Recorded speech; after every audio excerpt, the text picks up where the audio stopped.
Hey, hey, welcome to another episode. I am Dagny. And I'm Damali. And in this episode, we are excited to discuss with you communication styles through the prism of how those who are on the spectrum of being neurodivergent have to navigate them. So, this is, I guess, part two or further expanding a previous episode that we did talking about neurodivergence and having the experience of being neurodivergent, as myself and Damali are both on different parts of that spectrum. So in this episode, we wanted to dive in and focus on communication styles and our own experience of navigating the official definitions of different types of communication styles, how those are interpreted or worked through the prism of neurodivergence, and then also share some maybe neurodivergent styles or love languages when it comes to how neurodivergents possibly typically communicate, which you may or may not have realized is what they were doing. Now, the reasoning behind doing this is not only to share our experience, because you yourself might resonate with it if you yourself are on the spectrum or you yourself know someone who is, but it's also for all of us, regardless if you're on the spectrum or not, to be able to understand better and hold space for different styles of communication and hold ourselves accountable of how we are communicating, how we are interacting to create more win-win situations for everyone. And what we've noted with the research that we did and comparing it to our own experiences, take note that you actually might learn a lot more by a neurodivergent person explaining these things to you. Because from what we've seen and what we've experienced, neurodivergents actually pay a lot more attention to details. And part of that is, one, just their brilliance, because again, their minds are beautiful, but also it's because having so much experience, having to try to catch up with the way the world is and mold themselves for the people around them who maybe at the beginning did not understand what they needed. So they actually have more knowledge base and wisdom of how communication works and what actually would be better for people to better understand each other. So that's what we're going through. That's what we're navigating in this episode. So to start, I want to list for you, just so everyone's on the same page, of what are the universal types of communication styles and what we're talking about. So to keep this as concise as possible. All right. So I'm going to start with the first official type, which apparently was defined back in the 90s. This branched off to all kinds of a million different layers after that, but maybe we don't need to get into that right now. If you want to dive deeper in that, we would definitely share a link to that if you want to. So the official categories of communication styles include assertive, which means socially supportive, emotionally expressive, balanced, voice volume, relaxed, and apparently, allegedly, and supposedly achieves goals without hurting anybody else. The next one is aggressive, which is hostile, intimidating, dominant in posture and gestures, and can be very loud. Then there is passive aggressive, which is indirectly aggressive, sarcastic, sulky, ironic, sweet and innocent persona. Next, there is submissive, apologetic, avoids expressing opinions, avoids confrontations, avoids eye contact, and might be soft in volume. And finally, there's manipulative, which is cunning, patronizing, sulky, indirect, and controlling. Now, in this conversation, we might end up speaking more about aggressive, passive-aggressive, and manipulative, because these three forms of communication tend to be utilized the most. And for neurodivergence, that's a type of form of communication people on the spectrum tend to have to navigate the most and possibly have the most difficulty understanding. So what was interesting was that I came across this video of someone who is autistic, and she described these three communication styles in a way that for the first time for me, and yes, Damali's on the call. She's about to answer this question. Okay. So, but let me explain this first. Okay. So, are you sure? So she used the term herding, herding, noting that neurotypical people utilize herding, where they will ask for things, talk about things, describe things in a very indirect way without much details. And her being neurodivergent took note that even though that might work for neurotypicals among themselves, as in they don't need the details or they automatically get that you're trying to ask me to help you with something by jogging around 5 different elephants before you ask me. But for a neurodivergent person on any part of the spectrum, that can cause a lot of anxiety and stress and possibly even triggers, because the neurodivergent person needs the details and needs to more directly understand, what did you want from me? What are you asking of me? What's the purpose of this communication? And this is where a lot of mismatching will happen, because for me, I've taken note. I've noticed this communication style, did not know it was herding. I just thought it was like, well, there's just not enough details, so I'm just going to ask more questions.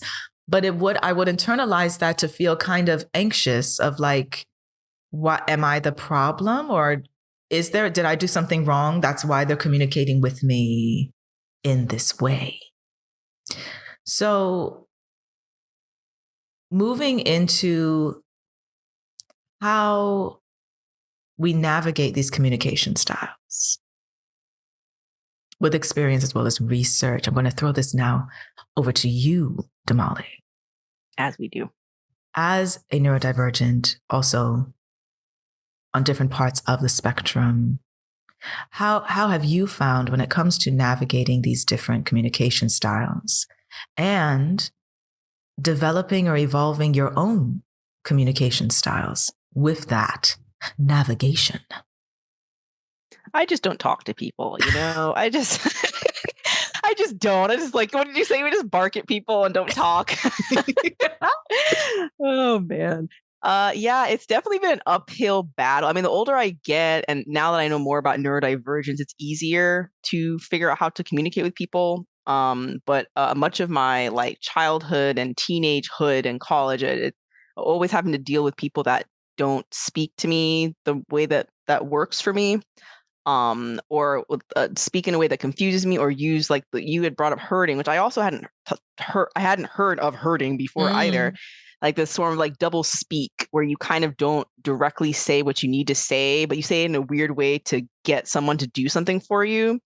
And sometimes you don't even realize you're doing it. And maybe for neurotypical people, maybe it's a bit easier to understand, but for people like neurodivergent people, it's hard for us, because if you don't tell me exactly, then it makes sense that it gives us some anxiety. And then in certain instances, you can't always ask questions, or some of it's against you. And then as I've gotten older, I've understood it more, but it's even more stressful when you're in a workplace, because at least if you're a student, sometimes you can kind of get away a little bit. The teachers can't just, I mean, some teachers can talk to you in a bad way, but I feel like there can be more repercussions in a school setting. Whereas if you're a working adult, it's kind of hard. You can't just be like, "Oh, mommy, help!" You can't really, you kind of deal with it. And and a lot of jobs, you're kind of, I don't know, more I guess I don't want to say expendable, but I'll say expendable kind of thing. That's true. So you have to act and work a certain way, and if you don't, it's very easy for people to cut you off, right? And so a lot of my communication style is kind of I have to fill in the details myself. So if people don't give me all the information, I need to either find it by myself or ask someone else that will trust, that I can trust, and that can help me without throwing judgment around or being annoyed with me just because I communicate differently. Or I have to ask questions in a certain way, but I have to make sure I don't ask too many questions, because people have a problem with that too, right? Even though sometimes that's what I need to understand, because And it's two sides of a coin, right? On the one hand, you don't want to ask a lot of questions because people get annoyed by that. But then if you don't ask enough questions and then there's a problem or mistake that you make, then you get in trouble for it. Because like, well, I told you, why didn't you understand? I'm like, because I internalize information differently, right?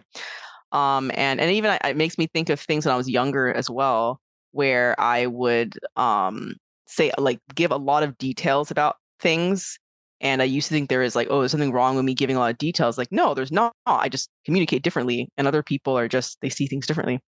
Um, and then on the other hand, I think I think I have a lot of like I guess because I'm like this, I have a lot of empathy for other people. Like I'm very like I try my best to really listen to what other people are saying. I try to give a lot of information. I try to um help people in a way that sometimes I'm not helped because I know how it feels like to like not understand. Like everyone gets it in the class, but I don't. And then it's like, okay, so what about me? You know? And I think you said something you said earlier about everyone moving a certain pace and we have to catch up. That's a lot of I've kind of come to more terms with it as I've gotten older, but in school that was always annoying where it seemed everybody was really, really fast and everyone like doesn't have time to go back to check on everyone. Like I feel like I'm like everyone is running out of the classroom and I'm still here and no one cares to help me, you know, or not enough people kind of thing. And I suppose, and then when people do reach out and do help me and kind of slow down a little bit and try to match my communication style, I'm very thankful for it because often that's not always the case. And I can like think of like even my mind, like certain people that, oh, wow, that person really slowed down. They really try to pay attention to me and really figure me out to know what I need and what I want kind of thing. As an adult, I know more what I want than when I was a child, so it's not as necessary. But it's kind of like, yeah, we kind of have to like run. It's almost like we're like always running circles around neurotypical people kind of thing, because we have to just kind of figure out because y'all don't, I know you guys are speaking our same language, but I don't know about that because I'm not understanding anything.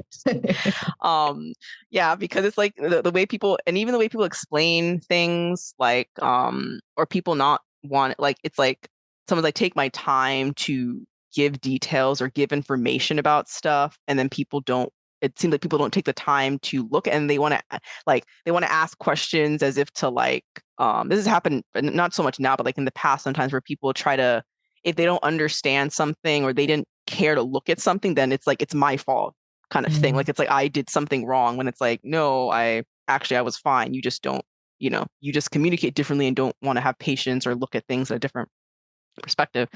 And so yeah, and then even yeah, those different communication styles that we have, like the submissive, aggressive, passive. I feel like a lot of passive aggressive. I think I've seen a lot in my communication with people where it kind of like, are you angry or not? Like, do you have an issue or not? Like, what are you asking me? Kind of thing, or like, or like even I can even think of times when I was a kid too, where little kids can be really mean, man. Just like, you don't want to like, Damali, don't go tell the teacher that I'm like, I took your stuff. Like, why would you do that? Like kind of thing. And I'm like, why are you talking to me like that? Give me my stuff back. Like, Right. things like that. Right. And which is really scary to think that even at young age, people start to like communicate in like a weird, just, I don't know. I just always have lived my life kind of puzzled by people, some like the way they say things. And then and for me, I think a lot of things, I think the main things that more neurotypical people tend to be more indirect sometimes with the way that they talk about things. Not everyone, but a lot of the time. Whereas for neurodivergent people, we're very direct. Like I don't really get I don't use like double speak or twist my words to mean or lie about. I can't even do that. That's the thing. Like I'm not good at doing stuff like that. So I'm normally very direct with stuff. And so and sometimes you get strange reactions from that when you are direct. Like people are like, "Oh, why are you being so like, what like as if Why are you I'm." yelling at me? Why are you screaming? Yeah, And it's like, no. exactly. Like, why are you screaming? Why are you, and obviously there's an extra layer of it depending on culture and Right. ethnicity, things like that. But yeah, or if, because I think I'm a pretty chill person for the most part. I don't really get into a lot of conflict. I don't go into yelling matches with random people. And most of the time I'm pretty chill. But sometimes I do get annoyed or I do get angry about stuff. And I notice that sometimes when I do speak up, in a certain way, I'm angry. I've had instances where people were like, "Oh wow, like I didn't know that you got sad or something, or I didn't know you had like people," and I'm just like, "Wait, what? Am I not a human? Like, why wouldn't I Mhm. feel certain things?" And so it's always interesting to see the reactions. And when I was younger, I didn't really understand them as much, so it's kind of like, what? So now that I'm getting older, I'm learning more about neurodivergence, things like that. And it's like, oh, okay, so this is why this gives me anxiety. This is why, the things that seem like normal to other people, I'm kind of like, but I didn't internalize it like in that way. And then to add also another thing comes to mind is like small talk. People really love small talk, and even though I suppose I am more of an extrovert, so I should be good at that, I guess, but Mm. like that gives me anxiety. Like small talk is so kind of, and like, and then it's like you say something and you're like, when should I stop talking? Like something, or when can I just be quiet? Like I don't know when to, stuff like that where other people don't think about it. That happens to me. Like there's even like to add, there's an anime, I'm a big anime fan, and it was some anime called like Play It Fine or Play It Cool, and like the whole anime is about these people that are really awkward, and like they like make mistakes and other people don't care as much, but when they make the mistake they freak out about it and they're just Mm. like, oh my god, everybody's staring at me, kind of thing. Or like one guy, like he pushed the door instead of pulling it, and Yeah. that was embarrassing for him, and he's like, oh my god, I should have pushed this, or he's like, I don't want to go in that store by myself, can you go with me, like things like Aw. that. Like it's super, because when I say it, like, this is so cute, Yes. I want to or see like it because like I you will want feel seen. Like, yes. yes, I'll send it I'm to you. Yeah, it's sure called like plenty Play of It people Cool, go I through that, believe. but like don't Yeah. admit it. Definitely. Yeah. Yes, it's about these guys that are like, and the thing is, it's funny. Like all these girls think they're so handsome and gorgeous and stuff, and they're in their head, they're just like, oh my god, I'm gonna make a mistake, kind of thing. Or like there's one person where like he had his straw the wrong way around or something, like it was the wrong way, and he was just like, oh my gosh, like that's so embarrassing, like stuff like that. Or if he makes a mistake, he'll be like, oh, I did that on purpose, like that was like I didn't, like, Mm. yeah.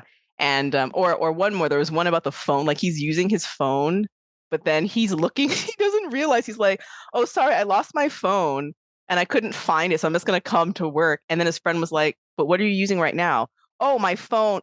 Oh, I had my phone. Like when you like dumb stuff like that, and it's Yeah. just so, I just felt very seen. Yes. Okay, and I'm pretty sure most people don't care, but that type of stuff we like freak out about Mm-hmm. sometimes. Like, oh my god, did I do this right? Like this little mistake, because the details, Mm-hmm. like I made this little mistake, and everyone's gonna, like, and I've even done like silly things before. Like I think it was in college or something, and like I had sent some email and there was a typo with my name. Like I misspelled my own name. Like, and it's like it's so dumb.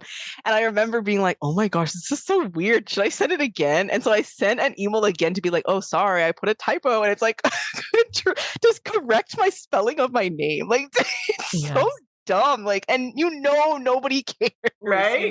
Probably didn't even but notice. I care. Exactly. Yeah, yeah. So but anyway, so that's kind of a little bit of a, I guess, a little bit of I don't know, bird's eye view would be, I don't know, bird's eye Mm. view of being a neurodivergent person, where we think about all these different things, and like that's why people need to communicate a certain way with us, but sometimes people don't, so then we have to fill in the details ourselves or figure things out by ourselves, or I have to find information myself, or I have to ask questions to make sure I understood everything that you said, because then I often have had issues where I'm at the wrong, like maybe I'm at the wrong location, or I'm at a place at the wrong time, or like all of this stuff, because the way that someone communicates something with me did not translate the way that they thought it did.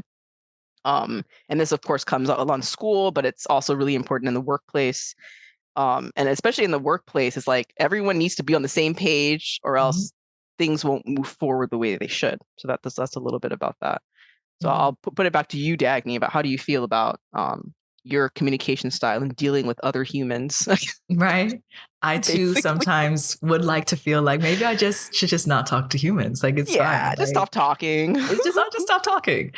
I think Uh-huh. that my own communication style definitely has evolved in holding space for me to ask more questions, holding space for me to like, actually, it's okay for the silence pauses to just exist and sit in the awkwardness, and it's not awkward. It's okay to be silent because there's nothing else to say, Mm-hmm. And so, I mean, I'm proud of myself because that's not an overnight thing. It's like you gradually build it as a habit kind of thing.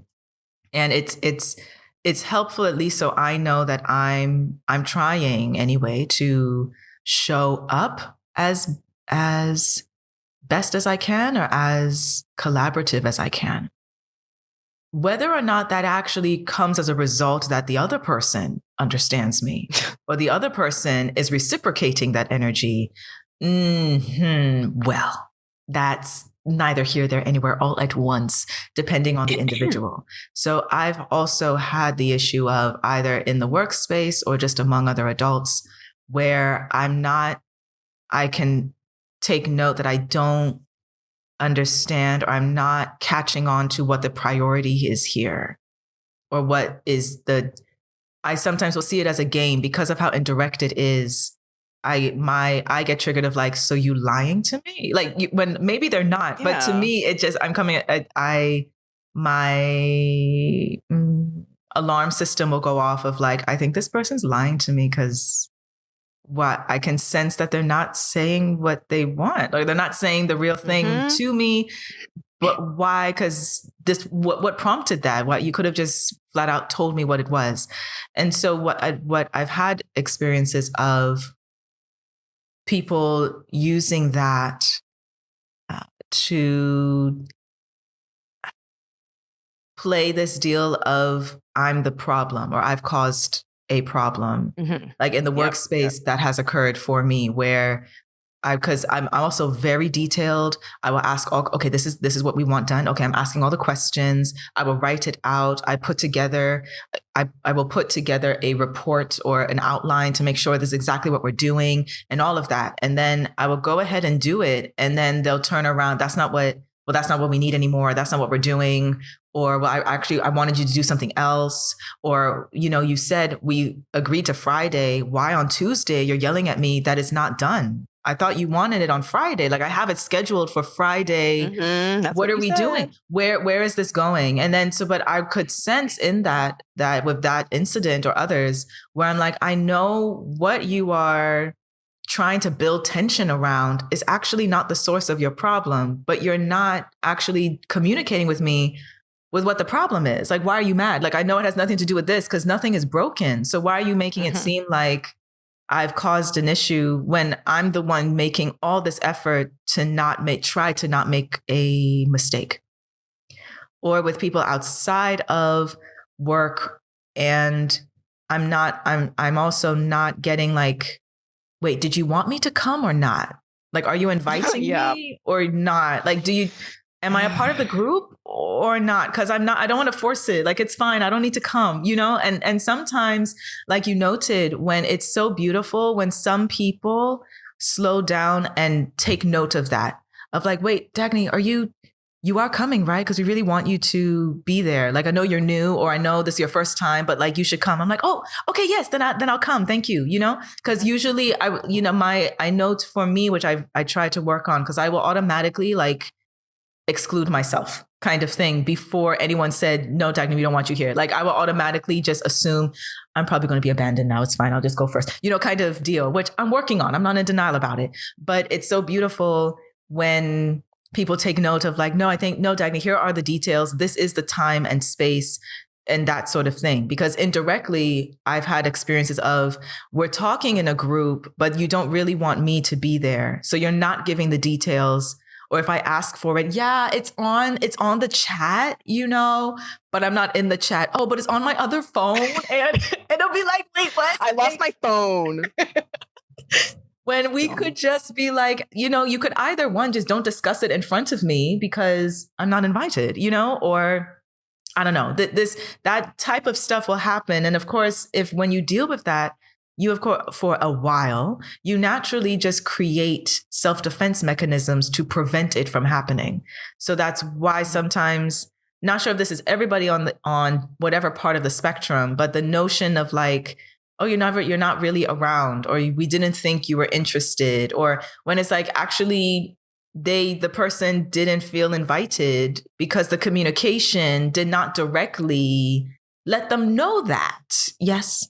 So those sorts of things, I still will navigate from time to time, and balancing that with asking more questions, and being okay as I'm the person who asks a million questions, and I'm okay. I'm accepting of that. I'm grateful to the people who don't get irritated with me with that and will just calmly answer the questions, or actually understand that she's asking so many questions because there's a hole. There's a void of details. Locked holes. The plot is not everywhere. thickening. There's nothing for the plot to thicken in because there's a hole, So some people will then pick up on that and be like, okay, for you, Dagny, I'm giving you more details because I understand that you do need the details, right? While for others, oh my gosh, I'm hanging with all the questions. And I'm just like, well, then obviously I'm just not going to be around for people who respond to my questions like that. It's okay. Because it's also a deal of like, it's not about, oh, everyone needs to change the communication style for me. That's not how I operate. It's just, it's an added layer of discernment, I think, that we end up developing. Mm-hmm. And for the people who respond to that in a way that, as you said, that's kind.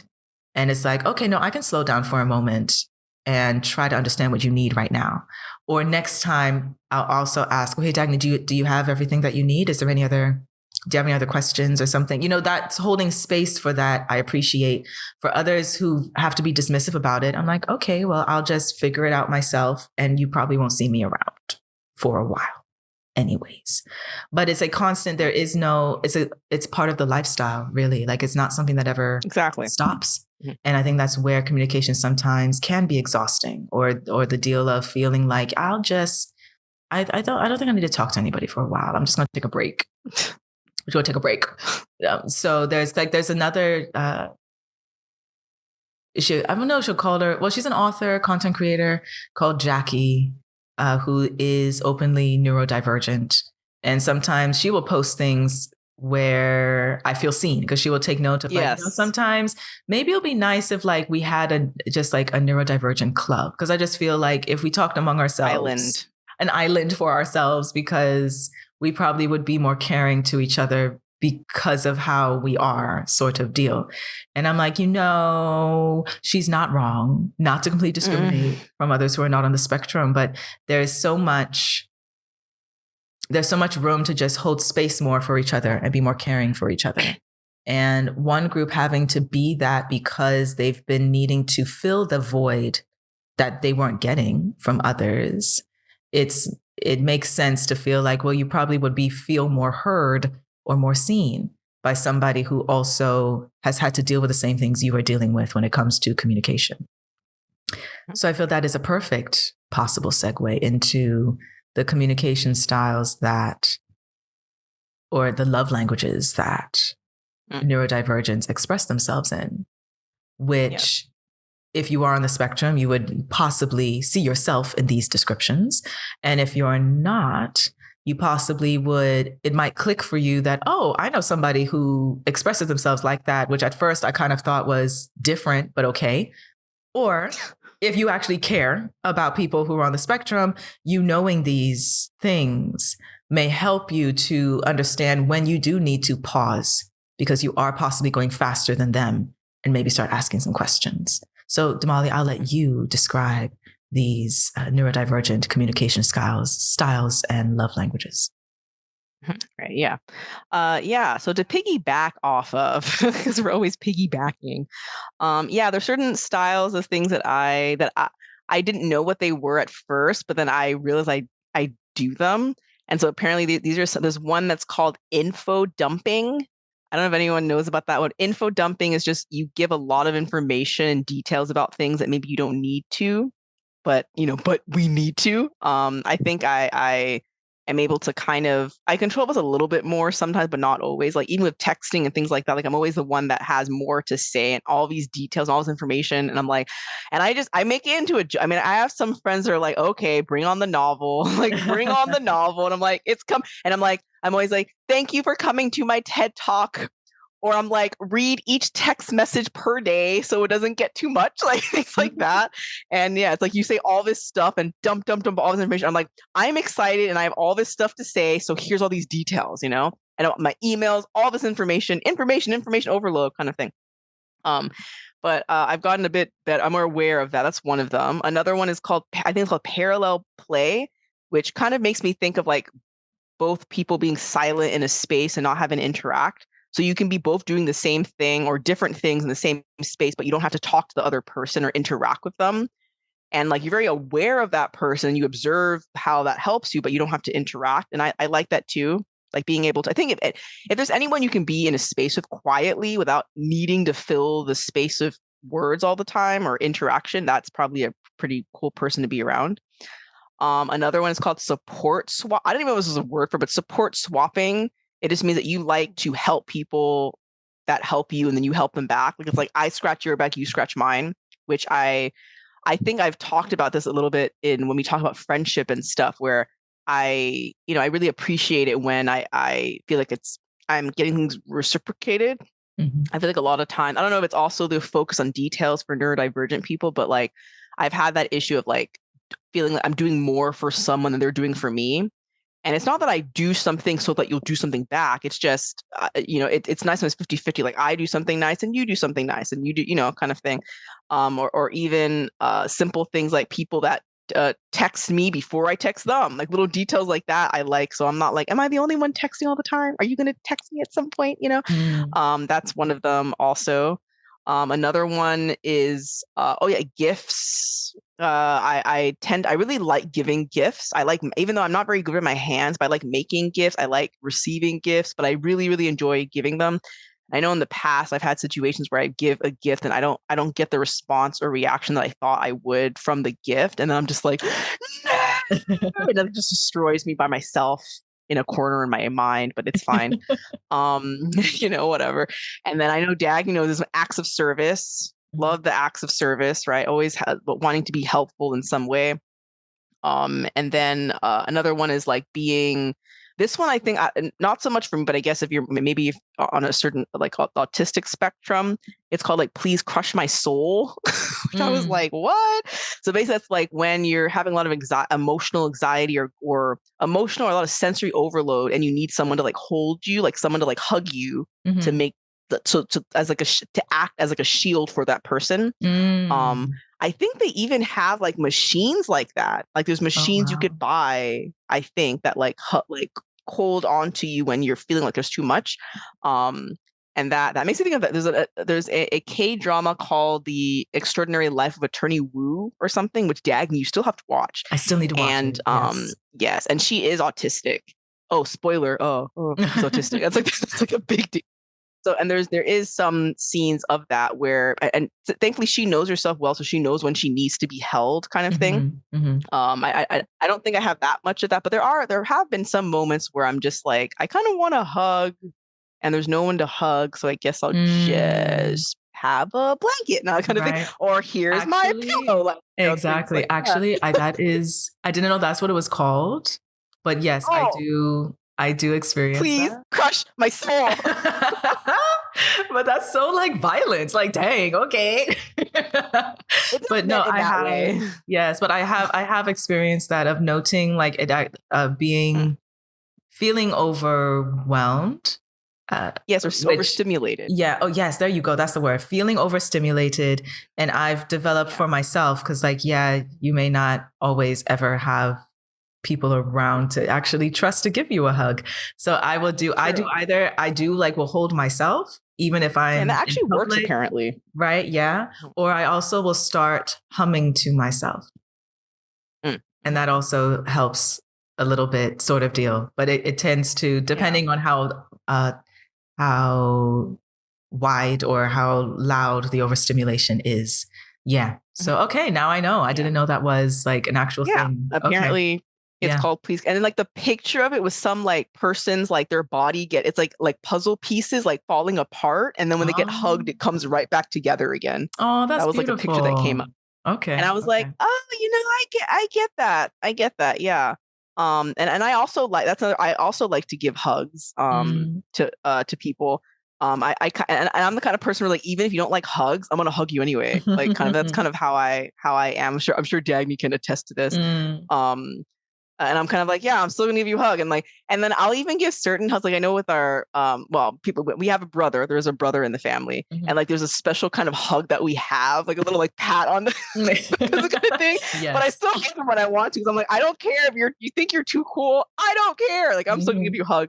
Cause I think everyone can, relate to that. And it kind of, I don't know why it makes me think of a scene from, I think it was the Princess Diaries. I don't know why I'm thinking of this, but there is a scene with the Princess Diaries of Anne Hathaway's character. Spoiler, no, it's not really a Mm. spoiler. This is an old movie. It's from Disney, Princess Diaries. Look it up. Julie Andrews, Anne Hathaway, and there's a scene where Anne Hathaway's like, there's all these people, like there's so many people because she's like a princess, right? Mhm. And there's all these people around, and she's just like, oh, and she's freaking out. And then she goes by herself somewhere and just goes down, and is like, huh, and she just like holds herself and just like Yes. sits there, kind of thing. And it makes me always think about that, Mm. where it's like, yeah, sometimes you just need to know, oh, okay, I'm okay, this is good, it's okay, kind of thing. I think it's a type of soothing too. Yes. For me, it's not always a hug for me, but if I have like a blanket or like a pillow or like certain things like that tend to help me, especially if Mhm. I'm very anxious about something and I can't calm myself down. So I think that's part of it. But it's just funny, all these things, I didn't know there was a word for a name for it. I Mm. didn't know I was neurodivergent when I was younger. Mhm. There were signs, but we didn't know exactly what it was because I'm not autistic, but I do have some forms of neurodivergence where I don't act like how everyone acts, kind of thing. Um, but yeah, so those are kind of like love languages that we tend to like, and I think it's just good to talk about some of them because like if I feel like if you know some of them, then if if someone's not talking to you, it doesn't mean they don't like you, like kind of thing. Because Right. sometimes like silence doesn't mean I have a problem. It just means that like I want to be silent right now. Like I want to be around you, but just and I think I've heard of that too, where there is a comment I read about that where like she found someone like her. It was, some girl talked about how she really enjoys her time with her husband because they both can like exist silently. Like they both like their alone time, like really like their alone time. So they're like, oh, we can be together but alone, if that makes sense. Like I do my thing, you do your thing. Don't bother me. I don't bother you. You're not invading my space, and we're just kind of because I think often I think I heard, I don't know if I brought this up before. It was something from, was it Pod Crush? I think it was something, was it Matthew McConaughey said or something? And everyone knows, all right, all right, all right. And he was on this podcast and he said something about people, when people like someone in like, let's say in a romantic way, or even in a friendship way, if you really want to be someone's friend, we tend to invade people's space. Like Mm. instead of, and I understand this, like I obviously everyone, I've been attracted, people get attracted, you have crushes, you like people, and you tend to be like, oh, I want to be around them all the time. I want to be all in that. And it's like, okay, chill out. Take a step back. You know what I mean? Like, just sit in yourself and just chill. Like you can let them know you like them, but don't attack them, don't glomp them, the love bombing thing, let's chill out, the coming on too strong, because oh, I like you so much, I have to let you know right now, and oh my goodness, and you're like, oh, and like a freaking, like you're like a hummingbird. And I think we need to be careful not to invade people's space, which doesn't only mean touch, it just means like being there all the time, being all up in, until they are okay, or depending on if you figure out their level of comfort or what they like or don't like. Because sometimes like people, like I don't think everyone is like, oh my God, you're so like I hate. They don't hate you, but it's just like, I mean, and I've been on the opposite end of that too, where people invade my boundaries or invade my space, and I'm kind of like, ooh, I don't like that. That I don't like. Can you take a step back behind that yellow line, kind of thing?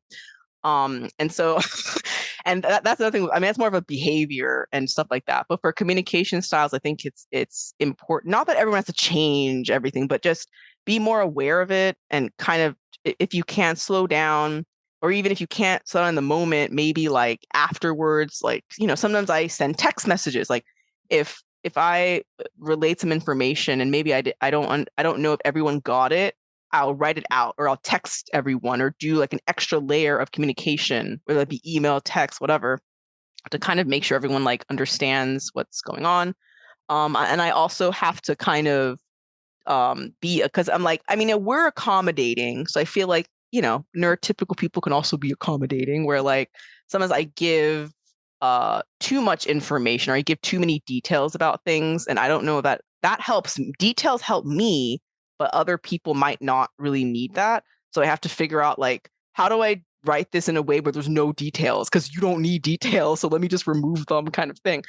Or have like less of them. And so I think it's good to be aware of the way other people communicate, but also know your communication style and how you are. Not be too bothered by. I know in the past I've had issues where I would see more like submissive or more passive aggressive behavior with people sometimes, and I'd just be kind of like, oh, like, can you just say what you want? Like, you obviously don't like this. Just say you don't like it. What's the big deal? Like, because for me, if I don't like something, I don't like it. I'm gonna tell you. I don't care. Like, kind of thing. Not, I mean, not in a crazy way, but like I'm not afraid to say I don't like something, or that I do like something, right? Whereas some people, it's harder for them, and sometimes I'd be like, why can't they just? And I try to help them to be more like me. Like, you can say you don't like something. And but I've noticed that some people, everyone has their own way that they communicate, and you just have to be like more aware of that and be like, oh, okay, they do that because of that, or that's the way. But I also, another layer is boundaries, right? Like, people can communicate in certain ways that maybe I don't understand, or doesn't work for me, or it's not direct enough. But I have to have boundaries, be like, hey, if you're not sure about what you're doing, or you don't know if you want to like hang out or not, then I'm gonna go live my life, and when you figure it out, call me, kind of thing. Like, don't feel like you have to hang out, because in another way, I've had instances where like, people I know that they say, oh, we're gonna hang out on this day, or blah blah blah, and then the day comes, and then there's all these excuses and all of this stuff, like, oh, well, I don't know, and there's some other or like, can we change the time to 3 hours before? I'm like, so are we gonna go at this time or not? Like, just tell me yes or no, and let's just go. Or I try to ask questions too, like, if someone's like, oh, I need you to do this and this and this, because I had another situation where I had to do something for work and I wasn't available, and I was like, okay, well, what do you want me to do? You need me to do this? Okay, well, how much time do I have? All right, do this, boom, boom, boom, right?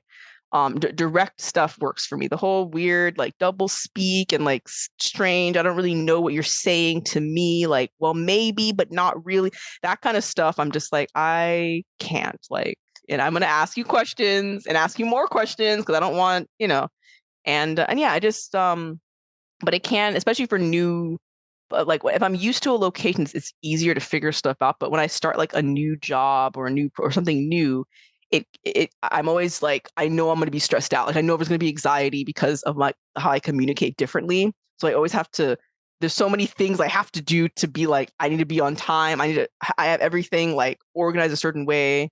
But some people are more like, laid back about it, or don't need as many details. So it's chill I'm freaking out inside, but they're like, what's the big deal? Everybody knows what to do. What is it? And I'm like, but I need the details. Otherwise I'm going to have a problem. And then, it's annoying sometimes, because like, the details you notice them, but other people don't understand like why you made the mistake. Like, I see why I made the mistake, but they're just like, well, I told you this and this, so why are you confused? And I'm like, because you didn't circle it. You didn't, or like, you didn't highlight something, but or there was you made some kind of mistake that caused me to trip up, and maybe someone else would be able to figure it out, but for me, I can't, right?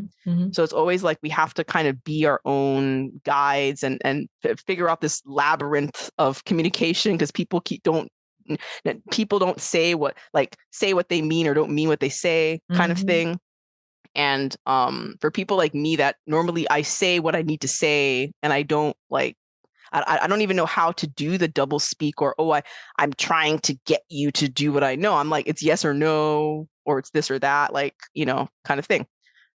So yeah, that's kind of in terms of like the love language part, and in terms of like understanding how people communicate.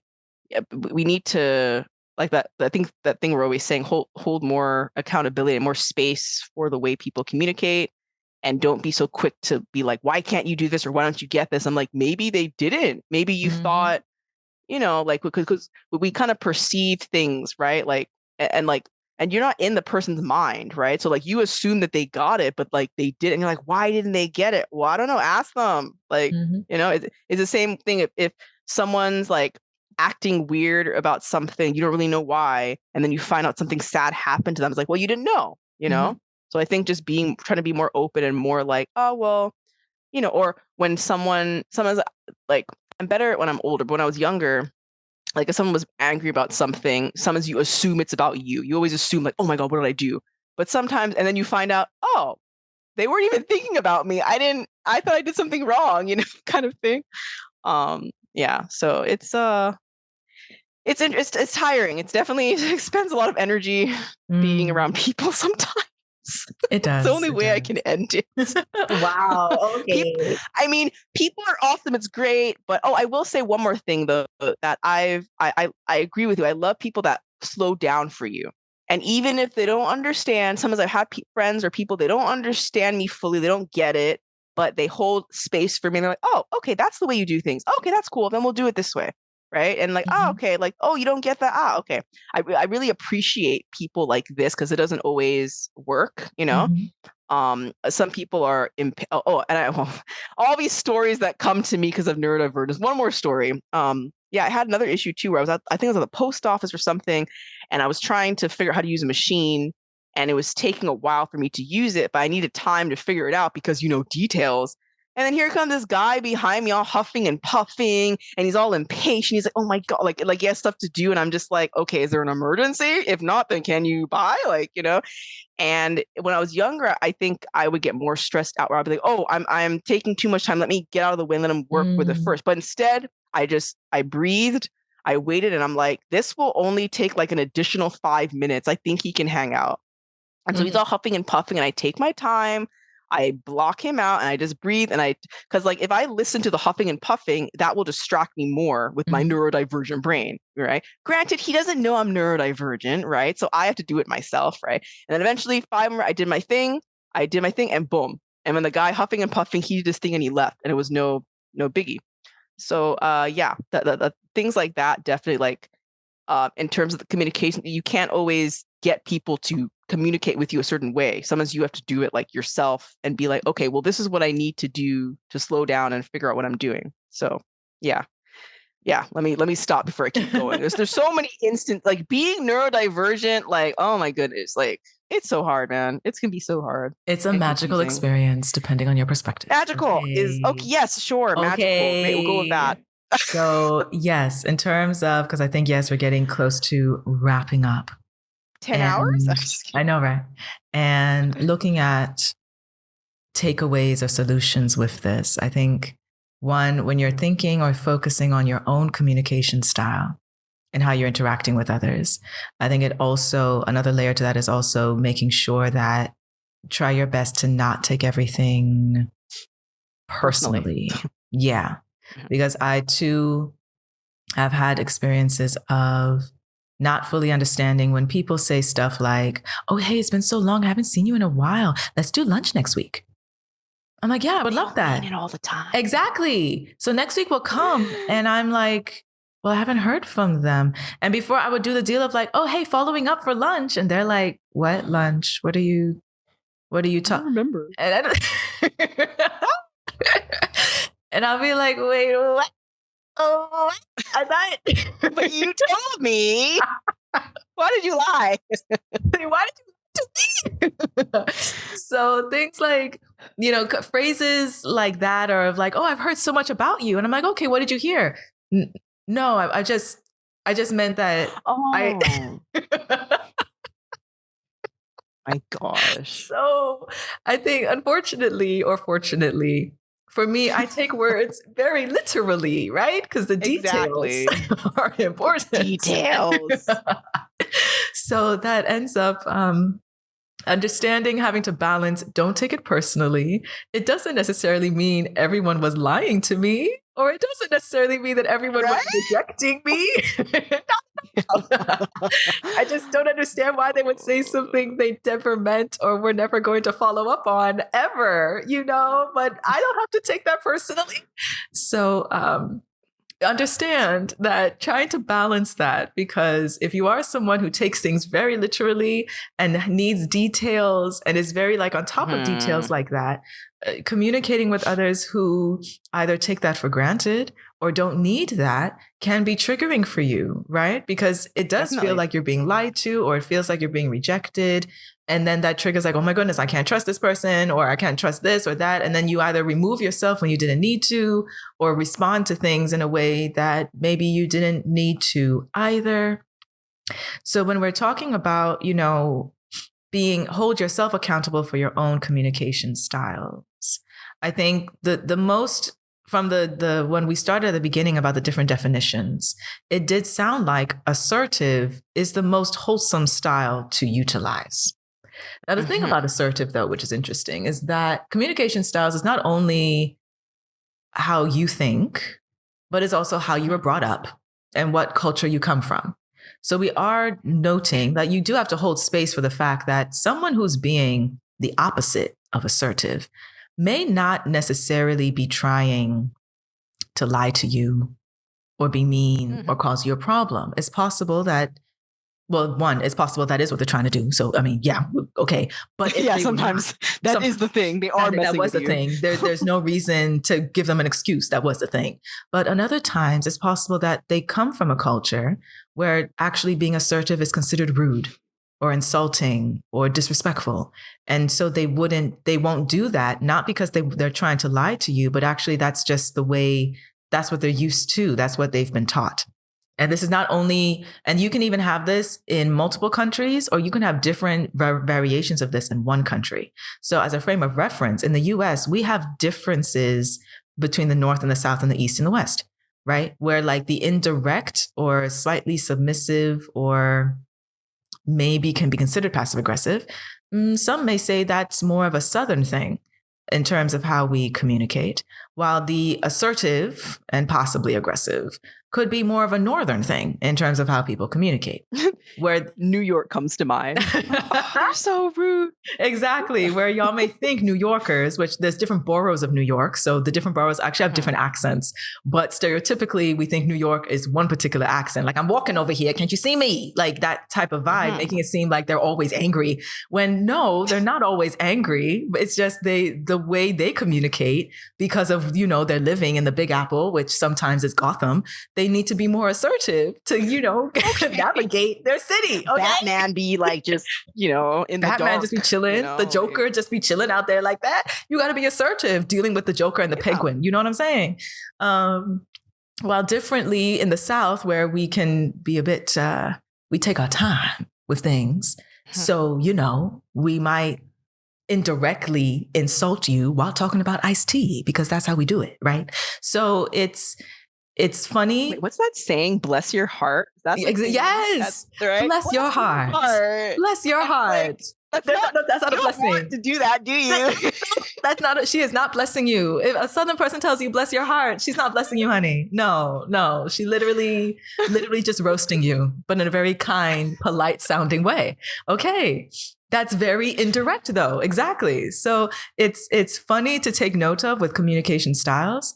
And that's why, as a solution that we're trying to evolve with and develop for ourselves, and we think you listening also are connecting the dots with that, is that we do need to hold space, because communication styles is a part of personality. It's a part of culture, and it's a part of triggers as well, and a variety of all of the above. And so if you listening resonate with how we both are noting how we want to come from a place of holding space for those that we interact with, and being collaborative in resolving communication mix-matching or misunderstandings or needs. So with that, it's not about everyone should only have this one style. And if you don't have this style, you're in the red or you're wrong, or that's a reason to be dismissive, or that's a reason to negate or disregard you.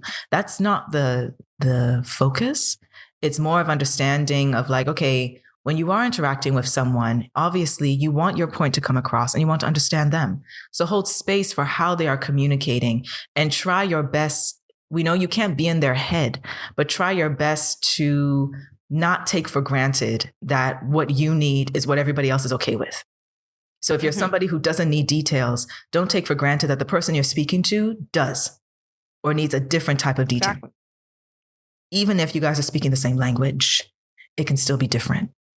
And I think it would be better if all of us just try, almost like learning different languages. Okay, you try to be respectful and learn a different dialect when you travel or when you are with groups of people who don't only speak the language you were born learning, right? Communication styles are kind of like different languages. So learning, understanding of like, okay, I think this person is apologizing a lot. I'm noticing this person's apologizing a lot when they actually didn't do anything. Let me slow down and ask, okay, what do you need? Because why are you feeling like you need to apologize so much? Right? That's on the submissive category, where it's like, well, they already are burdening themselves because they understood or internalizing something where they really don't need to apologize. Instead of just dismissing it of like, well, they always say sorry, so whatever. It's like, no, slow down and ask, okay, wait, what just happened? How did you interpret or perceive what just happened right now? I'm not angry at you. Why are you apologizing to me right now? Those sorts of things. I know maybe not everyone has the time for it or the energy for it all the time. That's fine. But if you are someone who this is important to you, you would take the time and the energy to learn this and cultivate it's basically this. active listening. Active listening is what it is. Exactly. Yeah. So that's one side of solutions in terms of holding yourself accountable in your communication styles. The other side, hold space for others who communicate differently, who need different things, and just be more. I'm hoping and trusting that this type of information helps us individually and collectively to be more compassionate with each other, to be more empathetic with each other in a more proactive way. There you go. I like that. Empathy, proactive empathy. There you like go. That. There you go. You don't just feel it, you do something with it. There you go. Like you got to embody it, right? Embody the empathy. There you go. There you go.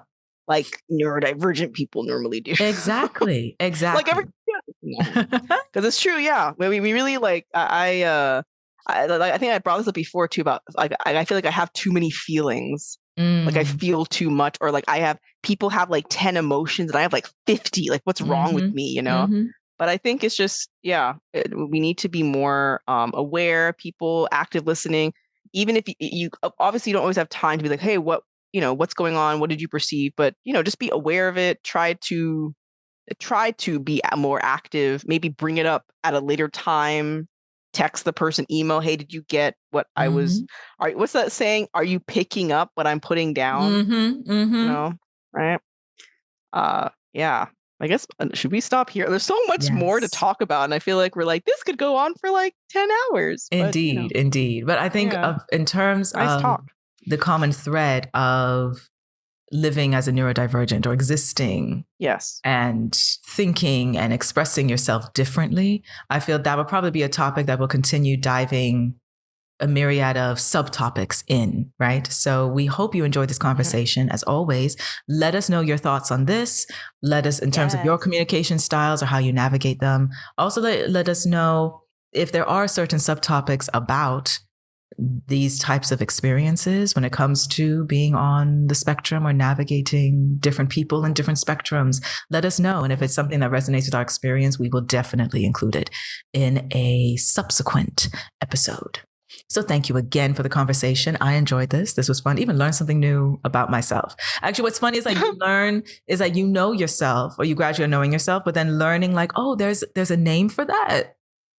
I'm not the only one experiencing this, because like some scientists created a label for that. Oh, okay. That's encouraging. Okay. Which enables you to then learn even more about yourself of like, oh, maybe they have some other insight that, was in my blind spot of understanding why I react the way I do. So love it. Okay. So thank you again for listening. Thank you for the conversation. And we will catch you on the next episode. Yeah, great. Yeah. Stay loved, stay blessed, and proactive empathy. All right. Bye. Bye. Take care.